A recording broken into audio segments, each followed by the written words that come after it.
Start. पिछले कुछ वर्षों में विज्ञान के क्षेत्र में युगांतकारी परिवर्तन आए हैं। विश्व में सूचना और प्रौद्योगिकी क्रांति चल रही है।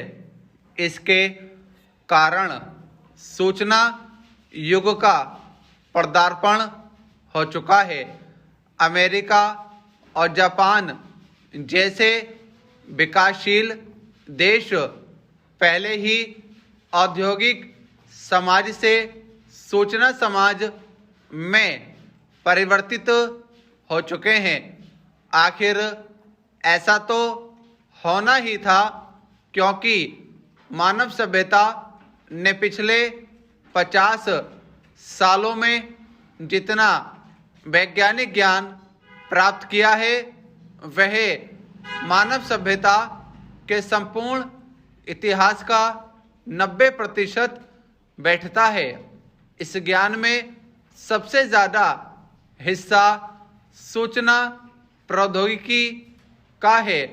सूचना प्रौद्योगिकी के कारण दूरसंचार उपग्रह और कंप्यूटर विज्ञान के क्षेत्र में काफ़ी तेज़ी से प्रगति हुई है। इंटरनेट एक सुपर हाईवे के रूप में सामने आया है।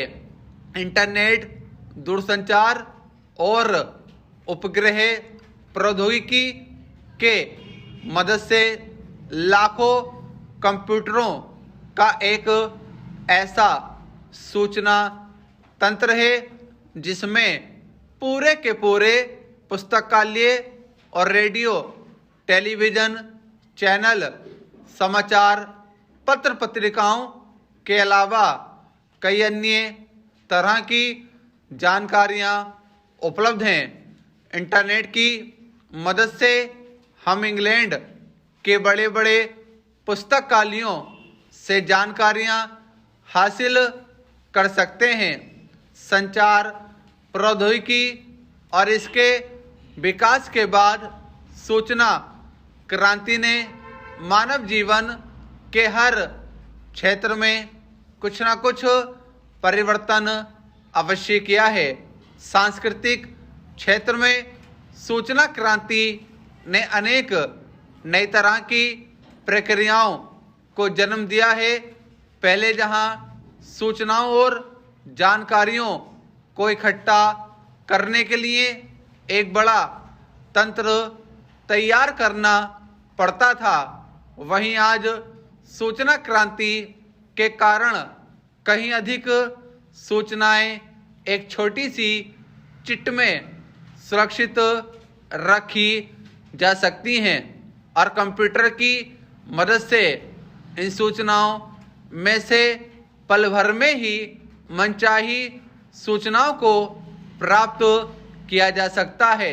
सूचना प्रौद्योगिकी के कारण ही अब हम पल भर में ही दुनिया के किसी भी कोने की खबर प्राप्त कर सकते हैं। निस्संदेह सूचना क्रांति मानव सभ्यता की सबसे बड़ी महत्वपूर्ण क्रांति है। विकासशील देशों में अंतर्राष्ट्रीय आर्थिक संबंधों में साम्राज्यवाद के बचे खुचे अवशेषों को खत्म करने के लिए एक नई अंतर्राष्ट्रीय आर्थिक व्यवस्था की मांग की थी। इस मांग के मूल में अंतर्राष्ट्रीय संबंधों का ढांचा अन्यायपूर्ण होना था। सूचना क्रांति ने परिवर्तन की इन दिशाओं को दरकिनार कर ऐसी अंतर्राष्ट्रीय आर्थिक व्यवस्था बनाई जो विकासशील देशों की अवधारणा को नकारती है। इस क्रांति के बदौलत विकसित देश विश्व में एक ऐसी सूचना और संचार व्यवस्था बनाने में सफल रहे जो विकासशील देशों की अवधारणा के प्रतिरूप ही नहीं है, बल्कि जिसने एक तरफ मुक्त प्रभाव और भी तेज कर दिया है और आर्थिक उपनिवेशवाद के साथ सूचना और सांस्कृतिक उपनिवेशवाद को भी जन्म दिया है। स्टॉप।